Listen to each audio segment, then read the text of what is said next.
Olá, boa tarde, seja muito bem-vindo. Eu sou Tabata Porte e te faço companhia neste primeiro sábado de julho.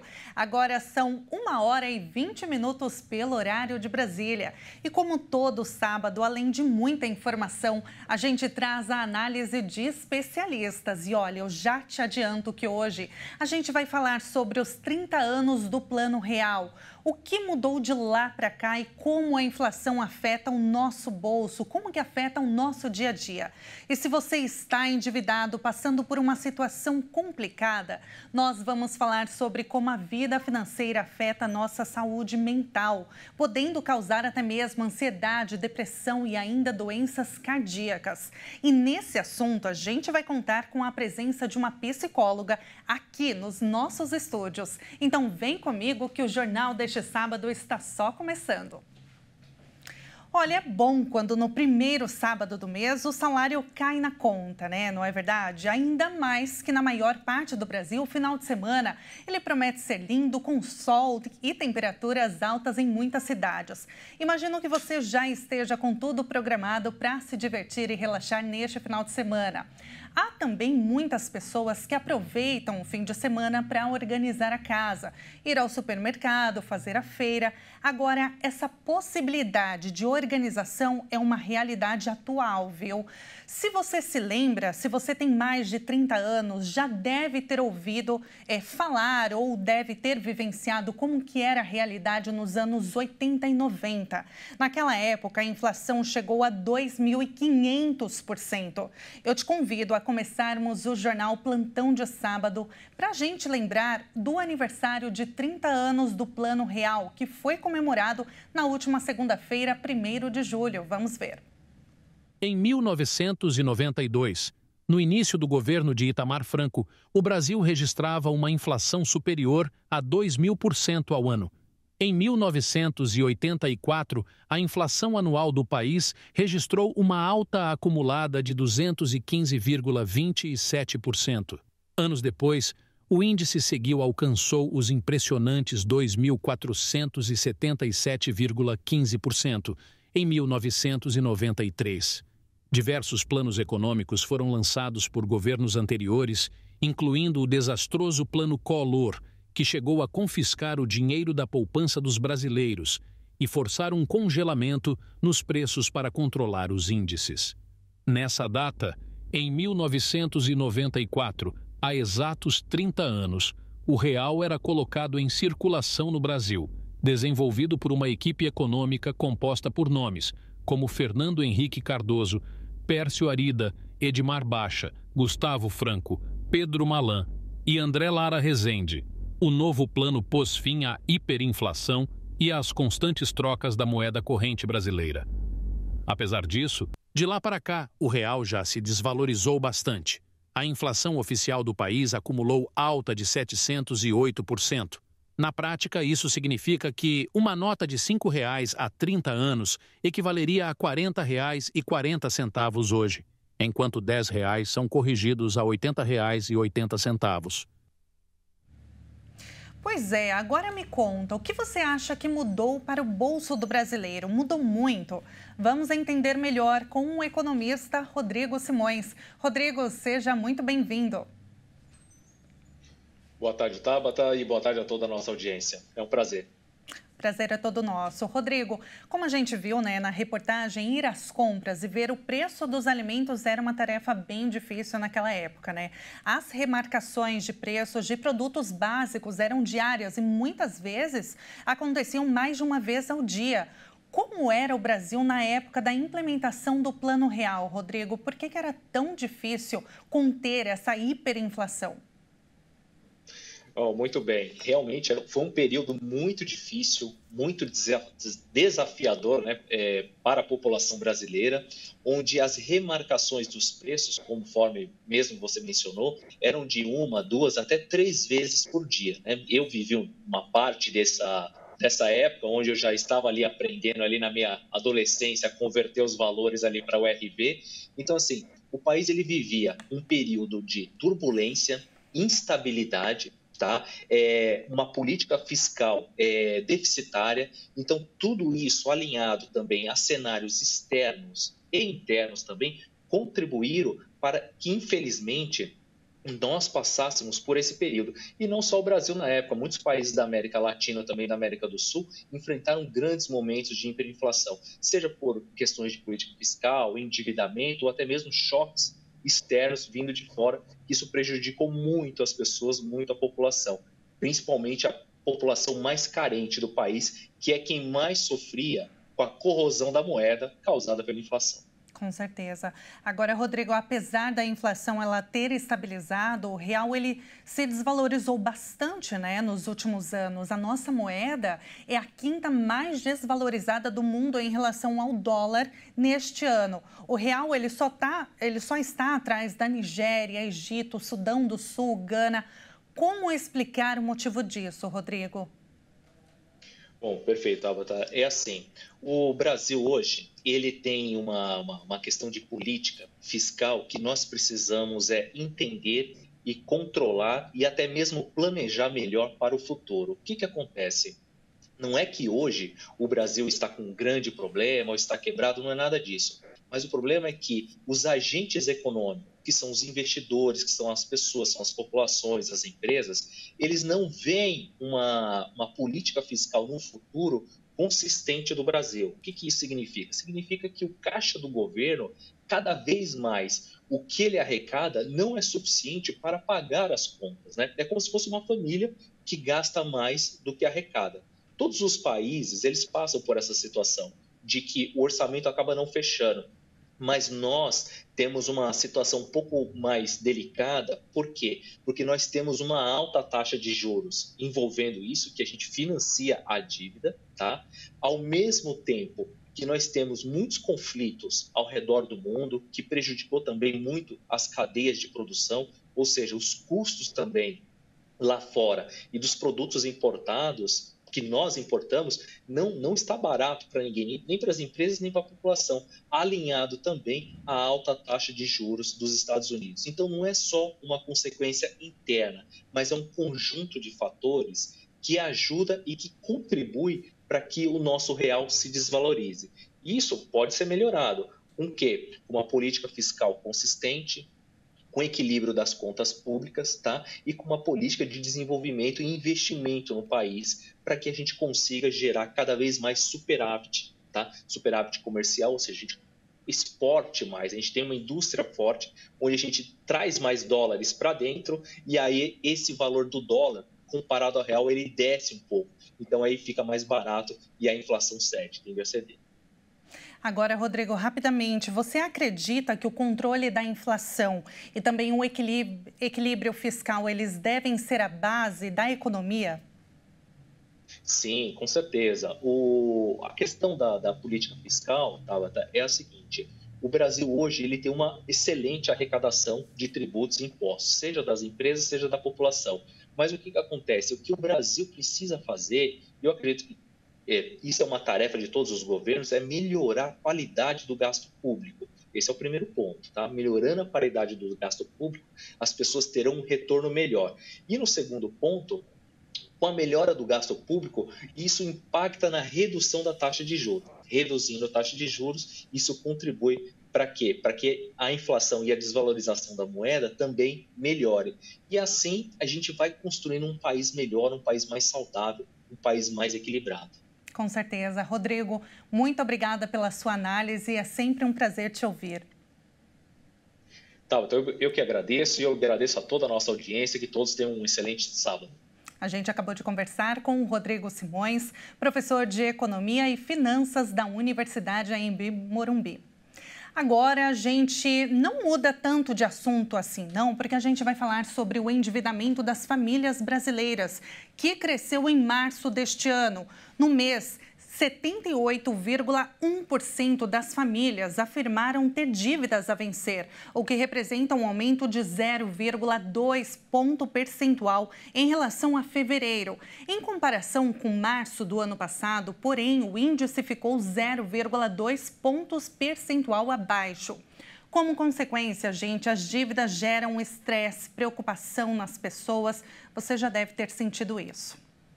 Os números são da pesquisa de endividamento e inadimplência do consumidor, realizada mensalmente pela Confederação Nacional do Comércio de Bens, Serviços e Turismo. O percentual de consumidores considerados muito endividados registrou o aumento de 0,1 ponto percentual, interrompendo a queda contínua dos últimos 4 meses. Por outro lado, cresceu em 0,2 pontos o número de famílias consideradas pouco endividadas, a quantidade de famílias com dívidas atrasadas. Também aumentou em 0,5 pontos percentual após 5 meses em queda, alcançando 28,6% das famílias. No entanto, o indicador manteve-se abaixo do registrado em março de 2023, quando era 29,4% em 2023. O estudo mostrou ainda que 3 em cada 10 brasileiros tiveram gastos acima da sua renda nos últimos 6 meses.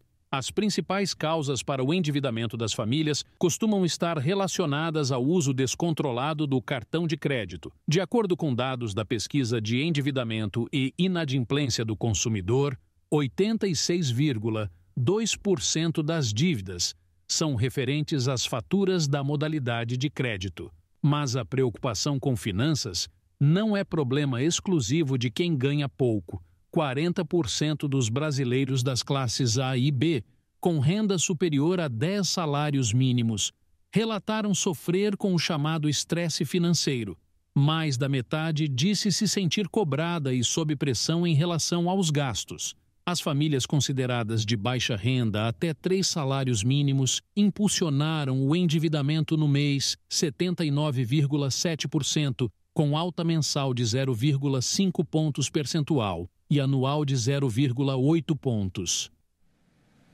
1h32 pelo horário de Brasília e olha, como a gente viu na reportagem, né, é de se esperar que 79% dos brasileiros endividados sejam das famílias mais pobres, mesmo porque as despesas são altas, né, gente? Vamos combinar, é preciso se alimentar, pagar moradia, todos os gastos com energia, água, enfim, é tanta conta. Por outro lado, também estão endividados os brasileiros das classes A e B, com renda superior a 10 salários mínimos. Aquela história que tanto falamos e é sempre necessária, gente, falta educação financeira para o povo.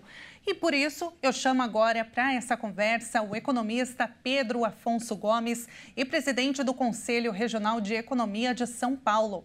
Boa tarde, senhor Pedro, seja muito bem-vindo. Boa tarde, Tabata. Muito obrigado pelo seu convite. Estou à sua disposição. Agora, as famílias consideradas de baixa renda, aquelas que recebem até 3 salários mínimos, impulsionaram o endividamento no mês, como a gente viu nas pesquisas. E muito disso se deve ao fato do salário mínimo não acompanhar o salário, enfim, não acompanhar o aumento da inflação. Segundo o DIEESE, o Departamento Intersindical de Estatística e Estudos Socioeconômicos, o salário mínimo do brasileiro ele deveria ser pouco mais de R$6.000. Qual é o conselho para essas famílias, senhor Pedro? Tabata, o que não mudou depois do real foi esse salário médio baixo. O salário mínimo em si, ele é baixo, o DIEESE já mostra, mas ele aumentou significativamente em relação, inclusive, aos preços. Ou seja, quem ganha um salário mínimo hoje pode comprar muito mais do que quem ganhava um salário mínimo em 1994. Mas o salário é baixo, 80% da população ganha menos de 2 salários mínimos, sendo que 60% ganha até um salário mínimo ou em torno disso.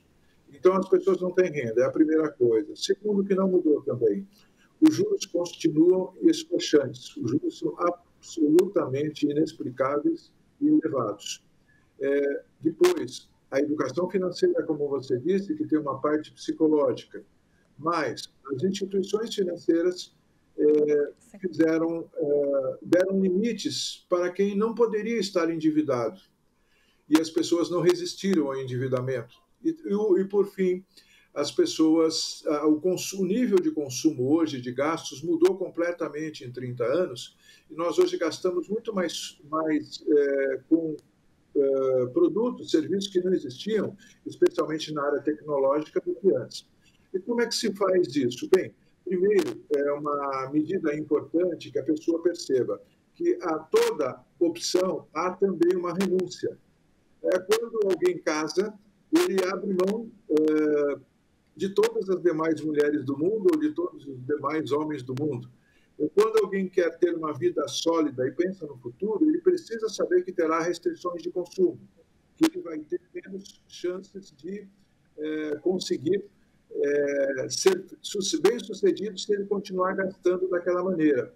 Então, é como se dissesse o seguinte: recuse os créditos, os limites de crédito que lhe dão. Tente escolher bem os produtos alternativos, os serviços alternativos que lhe oferecem, com preços mais baixos. Prive-se por um período daquilo que você mais gosta, porque se você não fizer desta maneira, você nunca conseguirá sair do endividamento. Não adianta o governo fazer, embora seja muito positivo, esses acordos com redução de dívidas. Ele pode zerar a dívida para trás, mas se a pessoa não tiver uma boa intenção e a firmeza, a persistência em não se endividar novamente, ele daria 2, 3 meses está novamente endividado. Então é necessário, sim, que cada um tenha um certo comportamento contra essas imposições que são os juros altos, por exemplo, e o consumo sem medida. Essa é uma primeira medida, na verdade. Com certeza. O senhor trouxe, na verdade, várias dicas, né? E realmente muito aplicáveis. Agora, uma outra dica, um outro conselho que eu acho que o senhor poderia falar nesse momento para a gente citar é a questão do cartão de crédito, né, senhor Pedro? Porque realmente as pessoas se endividam mais com o cartão de crédito. Ele continua sendo o principal motivo de dívidas dos brasileiros.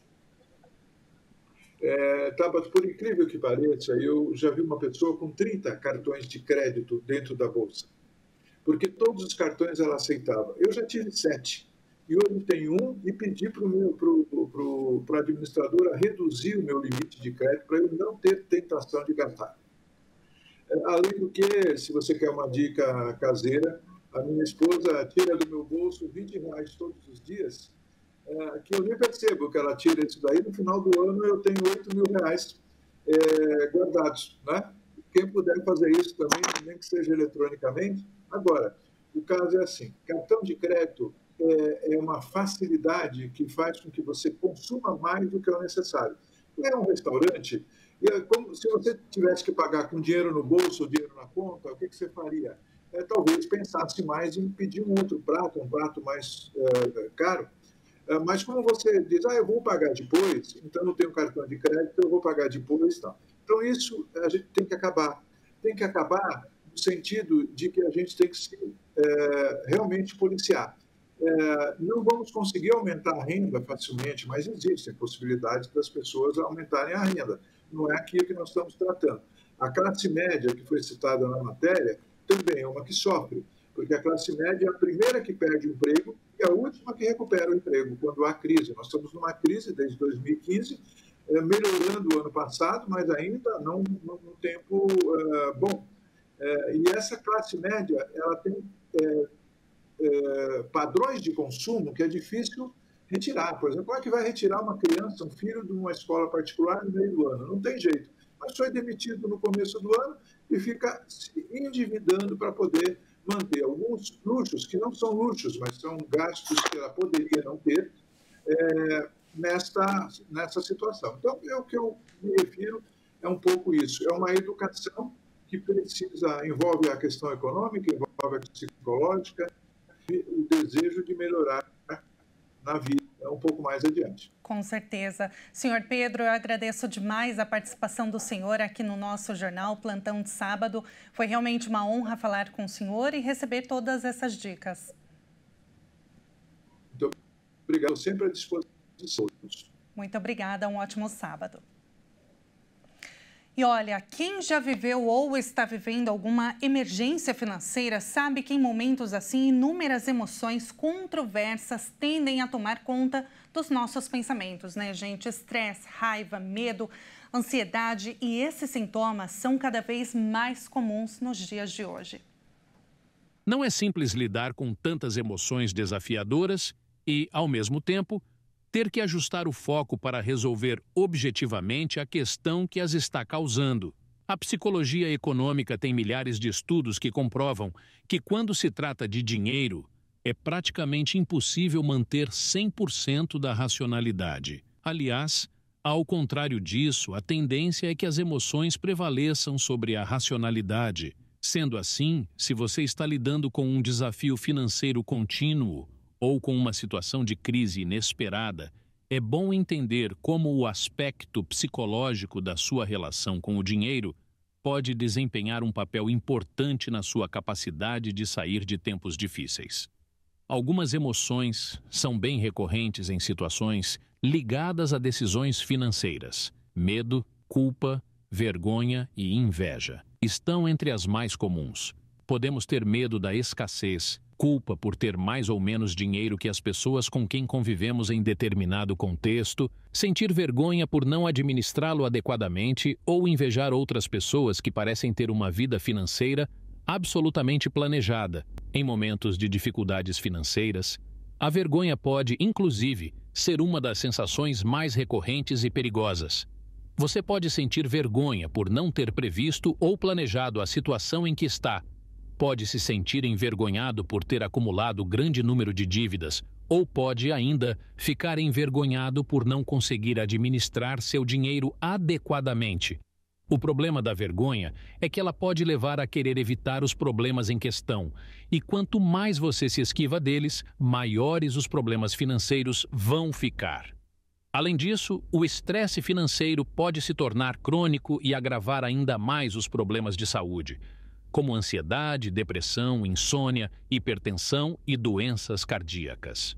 A ansiedade, por exemplo, tem se mostrado como o grande mal do mundo moderno e associada a questões financeiras. Pode gerar tanto alterações comportamentais, mudanças de humor e manifestações de preocupação, como também sintomas físicos, como dores de cabeça ou dificuldade em dormir, relacionados com questões de dinheiro. O estresse financeiro impacta mais do que apenas a saúde mental. Um estudo realizado no Reino Unido pela Faculdade Universitária de Londres e pelo Colégio dos Reis, que encontrou provas de que o estresse relacionado ao dinheiro está ligado a alterações a longo prazo nos principais marcadores de saúde, incluindo os associados aos sistemas imunológico, nervoso e hormonal. Pois é, como a gente viu, o desequilíbrio financeiro afeta em muito a nossa saúde mental. Uma pesquisa da Associação Brasileira das Entidades dos Mercados Financeiro e Capitais revelou que pouco mais da metade da população declara sentir um alto estresse financeiro.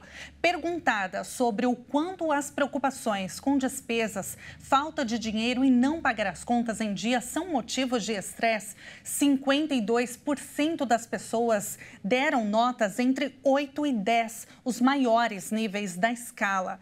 Para entender melhor esse assunto, nós recebemos aqui nos nossos estúdios a psicóloga Sandra Machado. Doutora, uma boa tarde para a senhora. Seja muito bem-vinda ao jornalismo da RIT. Boa tarde, Tabata. É um prazer participar com vocês. Prazer é todo nosso.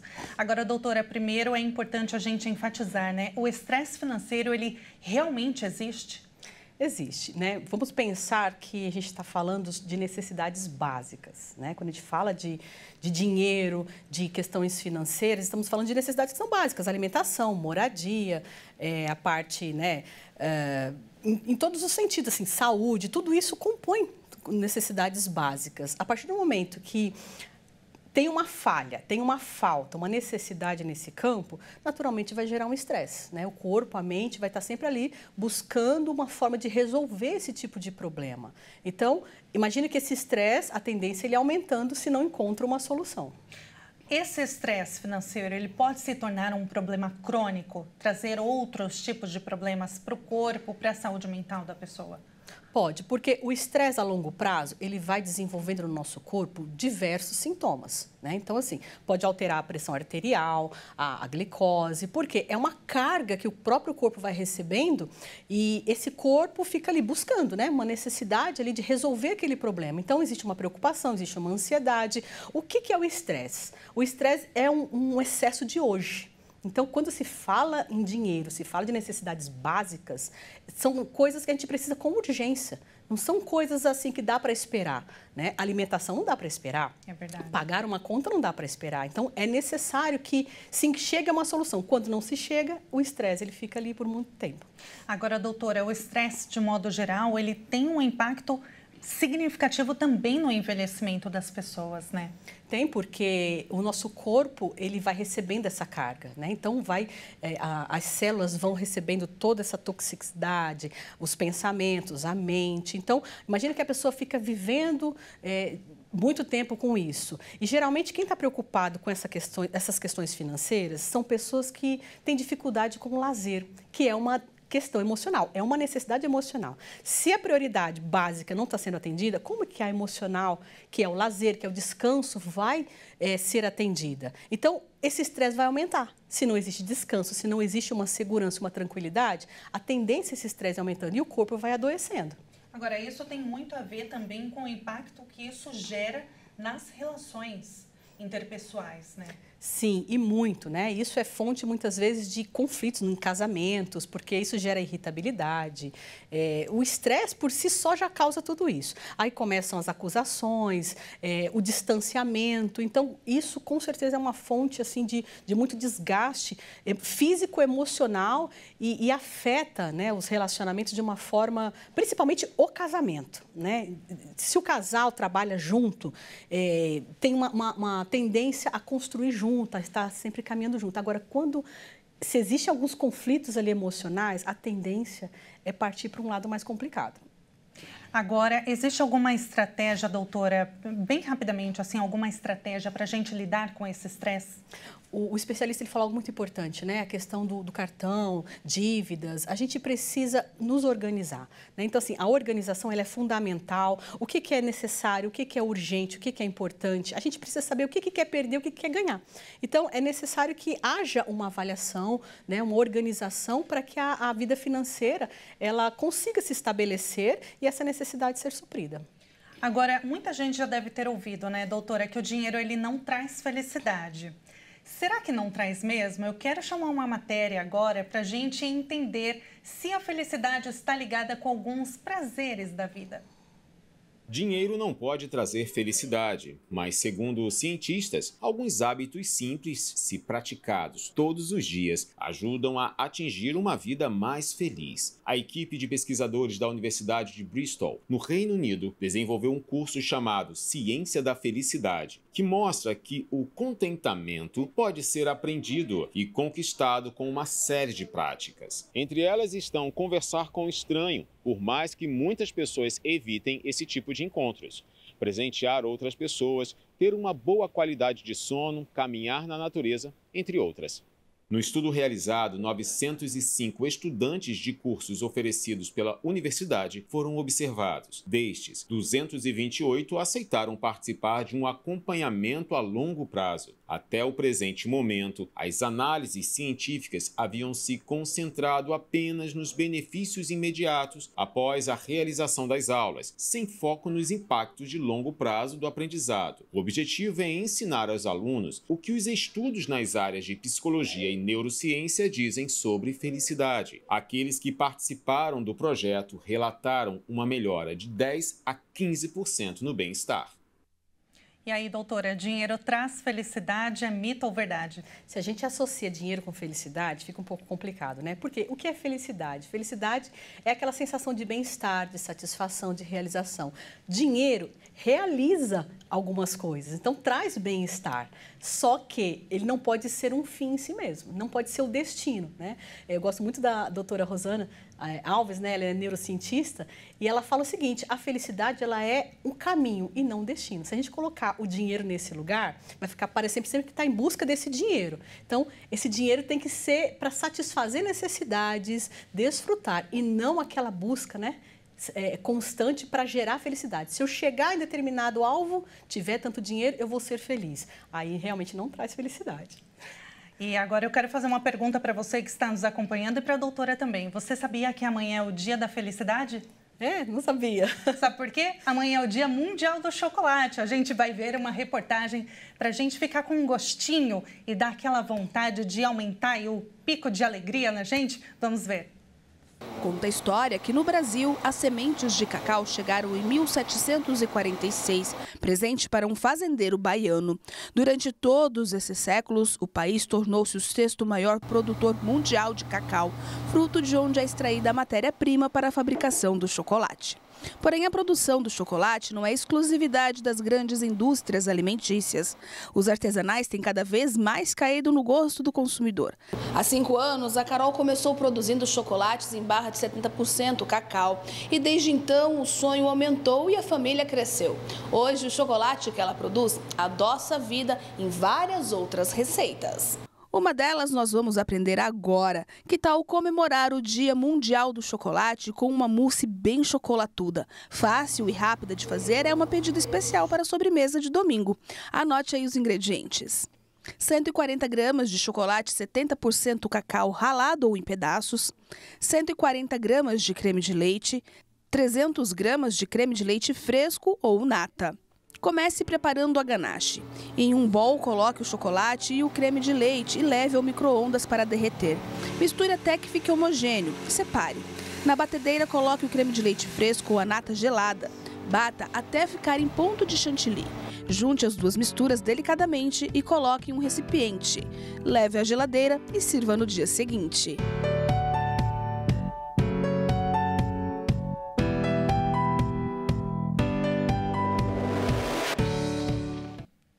1h52 pelo horário de Brasília. Aqui ao meu lado, a psicóloga, a doutora Sandra Machado. Agora, doutora, ver essas imagens e não ficar com água na boca é difícil, hein? É difícil, né? Felicidade, dinheiro, chocolate, tudo a ver, né? Tudo de bom, né? E aí faltou um dinheirinho aí na conta só para dar aquele up nesse final de semana, hein? Pois é, mas aí o chocolate ele ajuda, porque ele alivia o estresse, traz um bem-estar. E muito. Agora, doutora, como a gente viu na reportagem, né, dá aquela vontade mesmo. O que o chocolate tem que traz essa sensação de prazer? Então, o chocolate, ele tem substâncias que ele ativa, na verdade, libera, né, serotonina, a dopamina, o prazer mesmo, né? O nosso cérebro, ele precisa de energia. Então, o chocolate, ele tem essa energia, independente se é o leite, né, o doce, se não tem, ele traz essa substância. Então, assim, ele tem substâncias que ativam em nós esse prazer. Então, naturalmente, a gente tem aquela vontade de comer mais, porque trouxe um bem-estar. Então, a gente vai repetindo e repetindo e gera realmente essa sensação de felicidade momentânea. Agora, o que a senhora falou é verdade, né? Felicidade momentânea. O que é felicidade e o que é alegria? Tem uma diferença? Tem. Ótima pergunta, Tabata. Por quê?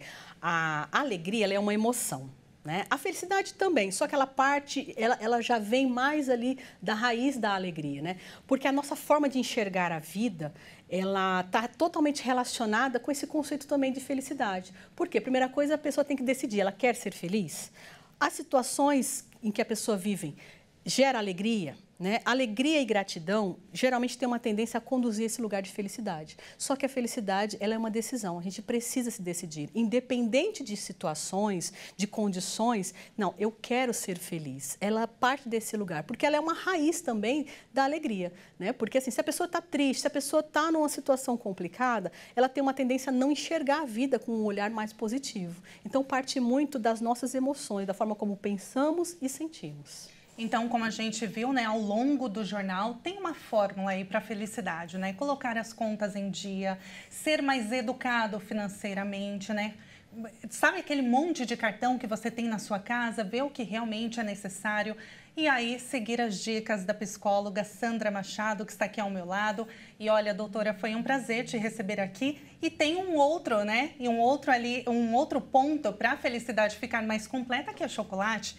E aí eu não poderia deixar de encerrar o jornal sem oferecer um chocolatinho aqui para nossa convidada especial. Muito obrigada. Para trazer essa felicidade nesse sábado, nesse fim de semana. Abre o sorriso, né? Não tem como receber um chocolate. Olha o sorriso. Gente, olha, foi um prazer ficar com vocês neste sábado. Continue acompanhando a nossa programação e não esquece, amanhã é o Dia Mundial do Chocolate. Presenteie alguém, coloque as contas em dia também. Primeira coisa, a primeira lição deste sábado. E curta muito um chocolatinho aí neste final de semana para você ficar mais feliz. Um ótimo sábado para você e a gente se encontra ao longo da programação. Tchau, tchau.